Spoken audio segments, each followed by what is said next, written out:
і каже, так, хлопці, типу, стоп. Йоб вашу мать. Зупиняє таксі, типу, зупиняє скриєчку Прям- і каже, я вас далі не повезу, ви багато мочкаєтесь. Того хуя нахуй. Ну і ми не визивали капличку на колесах. Це правда. І ми, коротше, знаєш, п'яні, сміливості набрались, ми кажемо, дзвоніть на гарячу лінію. Ого, які сміливі! Ну-ну. Ми ще зараз там поматюкаємося. І, коротше, дзвонить на гарячу лінію водій і каже, Служба довіри. да, у мене в машині хлопчик, ну, козаки матюкаються.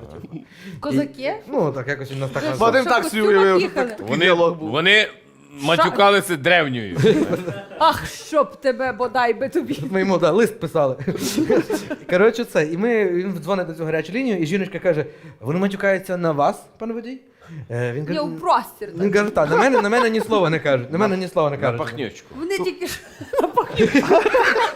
Йобана ялинка, блядь. Смерджі, блядь. Не люблю Різдво.